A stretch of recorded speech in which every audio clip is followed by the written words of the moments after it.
ನಮಸ್ಕಾರ, BU ನ್ಯೂಸ್ಗೆ ಸ್ವಾಗತ. ನಾನು ಪ್ರಿಯಾಂಕಾ ಬಾಯಿ ಎಲ್. ಇದೀಗ ಮುಖ್ಯಾಂಶಗಳು.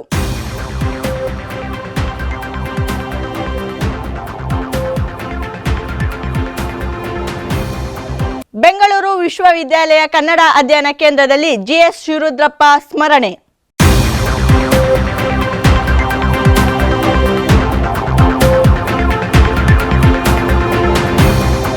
ಸೈಬರ್ ಕ್ರೈಂ ಪೊಲೀಸ್ ಠಾಣಾ ವತಿಯಿಂದ ಬೆಂಗಳೂರು ವಿಶ್ವವಿದ್ಯಾಲಯ ವಿದ್ಯಾರ್ಥಿಗಳಿಗೆ ಅಪರಾಧ ತಡೆ ಮಾಸಾಚರಣೆ ಕುರಿತು ಜಾಗೃತಿ ಕಾರ್ಯಕ್ರಮ.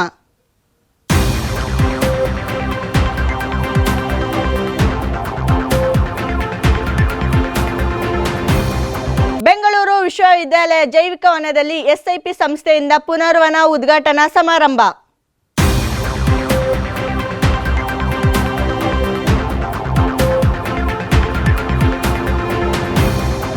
ಬೆಂಗಳೂರು ವಿಶ್ವವಿದ್ಯಾಲಯ ರಾಜ್ಯಶಾಸ್ತ್ರ ವಿಭಾಗದಲ್ಲಿ 50ನೇ ವರ್ಷದ ಸಂಭ್ರಮಾಚರಣೆ ಪ್ರಯುಕ್ತ 45ನೇ ವಿಶೇಷ ಉಪನ್ಯಾಸ.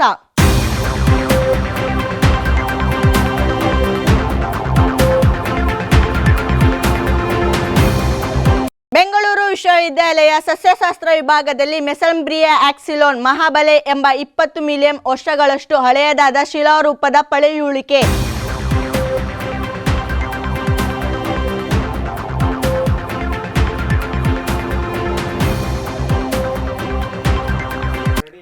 ಬೆಂಗಳೂರು ವಿಶ್ವವಿದ್ಯಾಲಯದ ಕನ್ನಡ ಅಧ್ಯಯನ ಕೇಂದ್ರ ಹಾಗೂ ಸಂಗೀತಧಾಮ ಟ್ರಸ್ಟ್ ಸಂಯೋಗದಲ್ಲಿ ನೆನಪಿನಂಗಳ ಕಾರ್ಯಕ್ರಮದ ಅಂಗವಾಗಿ ರಾಷ್ಟ್ರಕವಿ GS ಶಿವರುದ್ರಪ್ಪ ಅವರ ಸ್ಮರಣೆ ಪ್ರಯುಕ್ತ ಗಾಯನ ಹಾಗೂ ವ್ಯಾಖ್ಯಾನ ಕಾರ್ಯಕ್ರಮವನ್ನು ಹಮ್ಮಿಕೊಳ್ಳಲಾಗಿತ್ತು. ಕಾರ್ಯಕ್ರಮ ಉದ್ಘಾಟಿಸಿ ಮಾತನಾಡಿದ ಕನ್ನಡ ವಿಭಾಗದ ಮುಖ್ಯಸ್ಥರಾದ ಡಾಕ್ಟರ್ ಡೊಮಿನಿಕ್, GS ಶಿವರುದ್ರಪ್ಪನವರು ಅರ್ಥಪೂರ್ಣವಾದ ಭಾವಗೀತೆಗಳನ್ನು ರಚಿಸಿ ಸಮಾಜಕ್ಕೆ ಸಂದೇಶ ನೀಡಿದ್ದಾರೆ ಎಂದರು. ಸತ್ಯಂ ಶಿವಂ ಸುಂದರಂ ಅಂತ ಅವ್ರದ್ದು PhD ಥೀಸಿಸ್. ಸತ್ಯಂ ಶಿವಂ ಸುಂದರಂ. ಕುವೆಂಪು ಅವರೊಟ್ಟಿಗೆ ಆ ವಿಷಯವನ್ನು ಇಟ್ಕೊಂಡು ಅವರು ಸಂಶೋಧನೆಗೆ ತೊಡಗುವಾಗ ಅದರ ವ್ಯಾಪ್ತಿ ನಾನು ಕ್ಲಾಸಲ್ಲಿ ವಿವರಿಸ್ಬಿಟ್ರೆ ಅದರಿಂದ ಏನು ಸಾಧಿಸಿದಾಗ ಆಗೋದಿಲ್ಲ.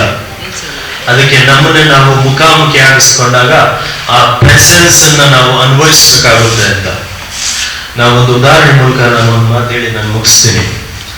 ನಾನು ನ್ಯಾಕ್ಗೆ ಮಹಾರಾಷ್ಟ್ರಕ್ಕೆ ಒಂದು 4-5 ಕಾಲೇಜುಗಳಿಗೆ ಹೋಗಿದ್ದೆ. ಅಲ್ಲಿ ಹೀಗೆ ಅಲ್ಲಿನ ಸಾಂಸ್ಕೃತಿಕ ವಿದ್ಯಮಾನವನ್ನ ನಮ್ಮ ಯುವ ಪೀಳಿಗೆ, ಅದರಲ್ಲೂ ನಮ್ಮ ಹೆಣ್ಮಕ್ಳು ಅಲ್ಲಿ ಪ್ರದರ್ಶನ ಮಾಡಿದಾಗ ಕೊನೆಯಲ್ಲಿ ನನಗೆ ಒಂದೇ ಇವರ ಈ ಥೀಸಿಸ್ನ ಸತ್ಯಂ ಶಿವಂ ಸುಂದರಂ ಅದರ ಇನ್ನೊಂದು ರೂಪ ನೀವೆಲ್ಲ ಆಗಿದ್ರಿ ಅಂತ ನನ್ನಲ್ಲಿ ಹೇಳಿದ್ದು ನೆನಪಾಗ್ತಾ ಇದೆ. ಪ್ರೊಫೆಸರ್ ಕಾವ್ಯಂ ಶ್ರೀನಿವಾಸ್ ಮೂರ್ತಿ ಮಾತನಾಡಿ, ಭಾವಗೀತೆಗಳನ್ನು ಸಮಾಜದ ಆರೋಗ್ಯ ವೃದ್ಧಿಗಾಗಿ ಮತ್ತು ಅಭಿವೃದ್ಧಿಗಾಗಿ GSS ಅವರು ಬರೆದಿದ್ದಾರೆ. ವಿವಿಧ ವಿಚಾರಧಾರೆಗಳನ್ನು ಸಮಾಜಕ್ಕೆ ತಲುಪಿಸುವುದು ಇವರ ಮುಖ್ಯ ಗುರಿಯಾಗಿತ್ತು. ಸುಗಮ ಸಂಗೀತ ಬರೀ ಸಂಗೀತ ಪ್ರಕಾರವಾಗಿರದೆ ಸಾಹಿತ್ಯ ಪ್ರಧಾನ ಗಾಯನವಾಗಿದೆ ಎಂದರು. ಚಿತ್ರಸಂಗೀತ ವಾಣಿಜ್ಯದ ಉದ್ದೇಶಕ್ಕಾಗಿ ಬರೆದಿರುವಂಥ ಗೀತೆಗಳನ್ನು ಒಳಗೊಂಡಿರ್ಬೋದು. ಕವಿಗಳು ಸಮಾಜದಲ್ಲಿ ಮೌಲ್ಯವನ್ನು ಬಿತ್ತಬೇಕು, ಸಮಾಜದ ಆರೋಗ್ಯ ವೃದ್ಧಿ ಆಗಬೇಕು ಅನ್ನುವಂತಹ ಕಾರಣಕ್ಕಾಗಿ ಕವಿತೆಗಳನ್ನು ಬರೆದಿರ್ತಾರೆ. ಅದರ ಒಳಗಡೆ ಪರಂಪರೆ ಇರುತ್ತೆ, ಆಧುನಿಕತೆ ಇರುತ್ತೆ, ಅಭಿವೃದ್ಧಿಯ ವಿಚಾರ ಇರುತ್ತೆ. ಈ ಥರದ ಅನೇಕ ಆಯಾಮಗಳನ್ನು ಒಳಗೊಂಡಿರುವಂತಹ ಕವಿತೆಗಳನ್ನು ಅವರು ಬರೆದಿರ್ತಾರೆ. ಅಂತಹ ಕವಿತೆಗಳನ್ನು ಸಂಗೀತದ ಲೇಪನದ ಮೂಲಕವಾಗಿ ಜನತೆಗೆ ತಲುಪಿಸುವಂತಹ ಒಂದು ಪ್ರಕಾರ ಯಾವುದಾದ್ರು ಇದ್ದರೆ ಅದು ಸುಗಮ ಸಂಗೀತ ಪ್ರಕಾರ. ಹಾಗಾಗಿ ಸುಗಮ ಸಂಗೀತ ಅನ್ನುವಂಥದ್ದು ಸಂಗೀತದ ಪ್ರಕಾರ ಅನ್ನೋದಕ್ಕಿಂತ ಮಿಗಿಲಾಗಿ ಸಾಹಿತ್ಯದ ಒಂದು ಪ್ರಕಾರ ಅಂತ ನಾವು ಭಾವಿಸಬಹುದು. ಕಾರ್ಯಕ್ರಮದಲ್ಲಿ ಗಾಯಕ ಮೃತ್ಯುಂಜಯ ದೊಡ್ವಾಡ್ GSS ರವರ ಕವಿತೆಗಳನ್ನು ಹಾಡಿದರು.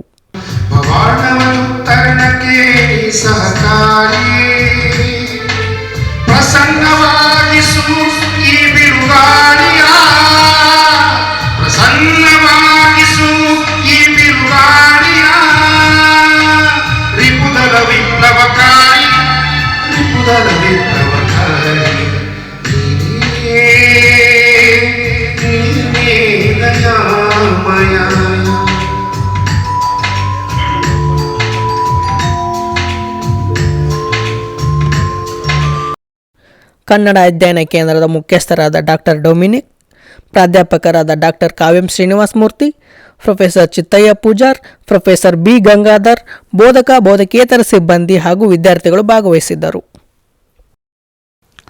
ಬೆಂಗಳೂರು ನಗರ ಪಶ್ಚಿಮ ವಿಭಾಗದ ಸೈಬರ್ ಕ್ರೈಂ ಪೊಲೀಸ್ ಠಾಣಾ ವತಿಯಿಂದ ಅಪರಾಧ ತಡೆ ಮಾಸಾಚರಣೆ ಕುರಿತು ವಿದ್ಯಾರ್ಥಿಗಳಿಗೆ ಒಂದು ದಿನದ ಜಾಗೃತಿ ಕಾರ್ಯಕ್ರಮವನ್ನು ಹಮ್ಮಿಕೊಳ್ಳಲಾಗಿತ್ತು. ಬೆಂಗಳೂರು ನಗರ ಪಶ್ಚಿಮ ವಿಭಾಗ ಸೈಬರ್ ಕ್ರೈಂ ಪೊಲೀಸ್ ಠಾಣೆಯ ಪೊಲೀಸ್ ಸಹಾಯಕ ಆಯುಕ್ತರಾದ ಉಮಾರಾಣಿ ಎಸ್ ಮಾತನಾಡಿ, ವಿದ್ಯಾರ್ಥಿಗಳು ತಮ್ಮ ವೈಯಕ್ತಿಕ ವಿಷಯ ಹಾಗೂ ಛಾಯಾಚಿತ್ರಗಳನ್ನು ಸಾಮಾಜಿಕ ಜಾಲತಾಣಗಳಲ್ಲಿ ಹಾಕಬಾರದು. ವೈಯಕ್ತಿಕ ವಿವರಗಳನ್ನು ದುಷ್ಕರ್ಮಿಗಳು ತೆಗೆದುಕೊಂಡು ಹಣ ಬೇಡಿಕೆ ಹಾಗೂ ಇನ್ನಿತರ ಬೆದರಿಕೆಗಳನ್ನು ಹಾಕಬಹುದು ಎಂದು ತಿಳಿಸಿದರು. ಅಲ್ಲದೆ ವಿದ್ಯಾರ್ಥಿಗಳು ಮೊಬೈಲ್ಗಿಂತ ಪುಸ್ತಕಕ್ಕೆ ಹೆಚ್ಚು ಸಮಯ ನೀಡಬೇಕು ಎಂದು ತಿಳಿಸಿದರು.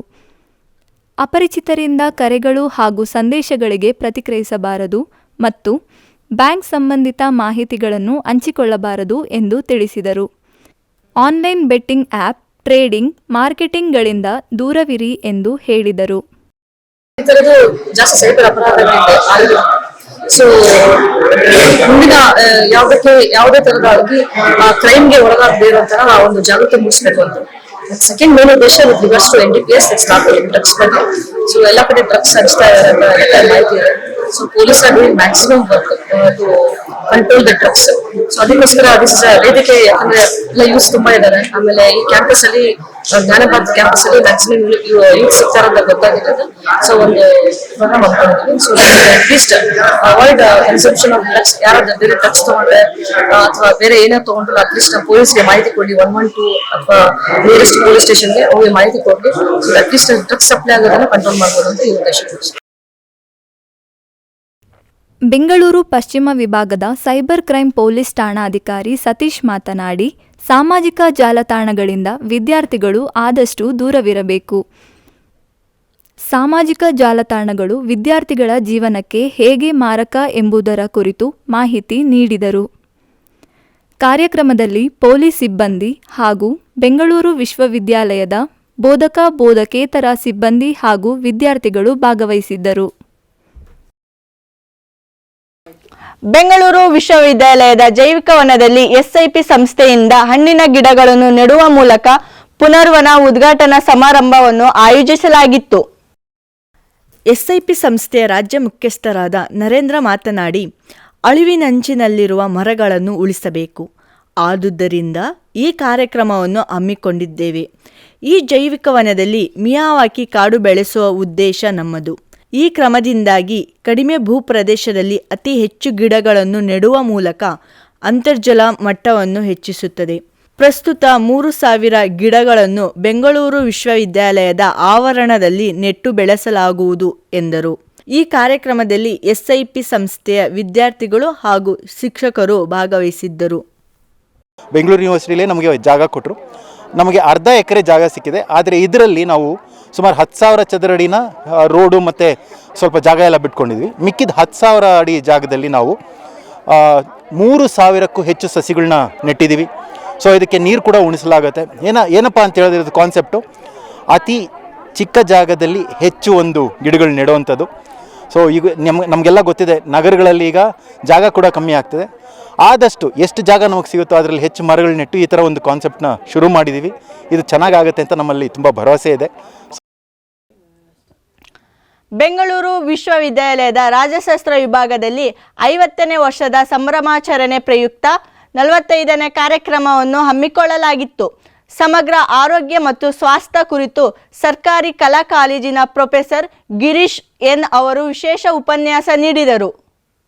ಪ್ರೊಫೆಸರ್ ಡಾಕ್ಟರ್ ಗಿರೀಶ್ ಮಾತನಾಡಿ, ಪತಂಜಲಿ ಮಹರ್ಷಿಯ ಯೋಗ ಗ್ರಂಥವನ್ನು ನಾವು ಎಲ್ಲರೂ ಅನುಸರಿಸಬೇಕು. ಇದರಿಂದ ಆರೋಗ್ಯವನ್ನು ಕಾಪಾಡಿಕೊಳ್ಳಬಹುದು. ದೈಹಿಕ ಹಾಗೂ ಮಾನಸಿಕ ಆರೋಗ್ಯಕ್ಕೆ ನಿತ್ಯ ವ್ಯಾಯಾಮ ಹಾಗೂ ಉತ್ತಮ ಆಹಾರ ಅತಿ ಮುಖ್ಯ. ವಿದ್ಯಾರ್ಥಿಗಳು ದೈಹಿಕ ಚಟುವಟಿಕೆಯಲ್ಲಿ ಕ್ರಿಯಾಶೀಲರಾಗಿರುವುದರಿಂದ ಸದೃಢವಾಗಿ ಜೀವನವನ್ನು ನಡೆಸಬಹುದು ಎಂದರು. ಕಾರ್ಯಕ್ರಮದಲ್ಲಿ ರಾಜ್ಯಶಾಸ್ತ್ರ ವಿಭಾಗದ ಪ್ರಾಧ್ಯಾಪಕರು ಮತ್ತು ವಿದ್ಯಾರ್ಥಿಗಳು ಭಾಗವಹಿಸಿದ್ದರು. ಬೆಂಗಳೂರು ವಿಶ್ವವಿದ್ಯಾಲಯ ವಿಜ್ಞಾನ ಸಂಶೋಧನೆಗೆ ಹೆಸರುವಾಸಿಯಾಗಿದ್ದು, ವಿವಿಧ ವಿಭಾಗಗಳಲ್ಲಿ ಅಮೂಲ್ಯವಾದ ಸಂಶೋಧನೆ ಸಂಪತ್ತನ್ನು ಸಂರಕ್ಷಿಸುತ್ತಾ ಬಂದಿದೆ. ಈ ಸಂಪತ್ತಿಗೆ ಒಂದು ನಿದರ್ಶನ ಸಸ್ಯಶಾಸ್ತ್ರ ವಿಭಾಗದಲ್ಲಿ ಕಾಣಸಿಗುವ 20 ಮಿಲಿಯನ್ ವರ್ಷಗಳಷ್ಟು ಹಳೆಯದಾದ ಕಲ್ಲಿನಂತೆ ಕಾಣುವ ಮರದ ಕಾಂಡ.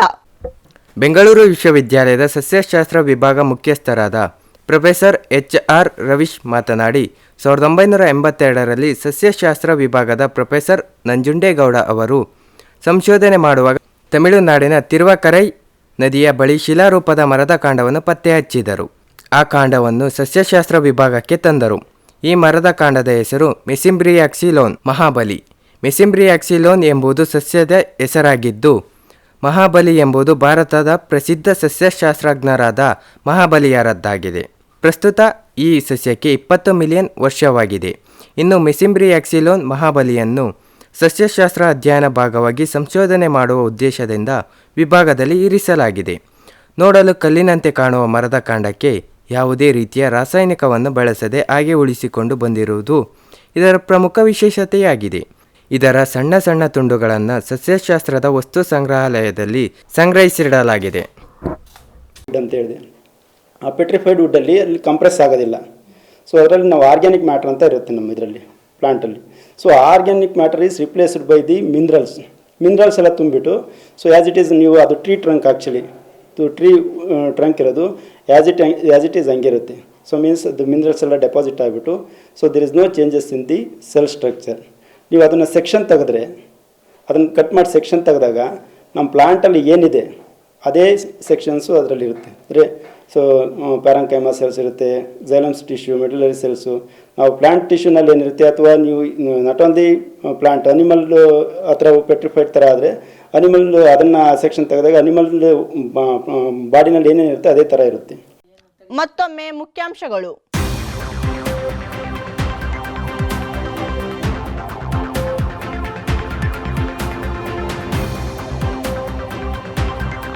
ಬೆಂಗಳೂರು ವಿಶ್ವವಿದ್ಯಾಲಯ ಕನ್ನಡ ಅಧ್ಯಯನ ಕೇಂದ್ರದಲ್ಲಿ GS ಶಿವರುದ್ರಪ್ಪ ಸ್ಮರಣೆ.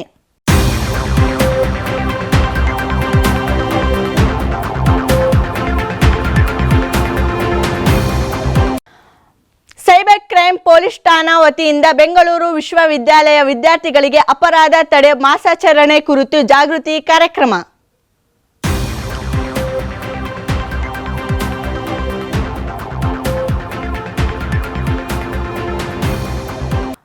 ಬೆಂಗಳೂರು ವಿಶ್ವವಿದ್ಯಾಲಯ ಜೈವಿಕ ವನದಲ್ಲಿ SIP ಸಂಸ್ಥೆಯಿಂದ ಪುನರ್ವನ ಉದ್ಘಾಟನಾ ಸಮಾರಂಭ.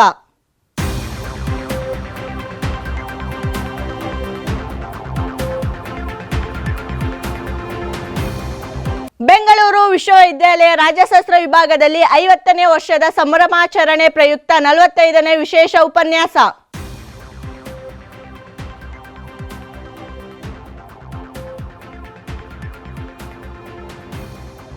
ಬೆಂಗಳೂರು ವಿಶ್ವವಿದ್ಯಾಲಯ ಸಸ್ಯಶಾಸ್ತ್ರ ವಿಭಾಗದಲ್ಲಿ ಮೆಸೆಂಬ್ರಿಯಾಕ್ಸಿಲೋನ್ ಮಹಾಬಲೆ ಎಂಬ 20 ಮಿಲಿಯನ್ ವರ್ಷಗಳಷ್ಟು ಹಳೆಯದಾದ ಶಿಲಾರೂಪದ ಪಳೆಯುಳಿಕೆ.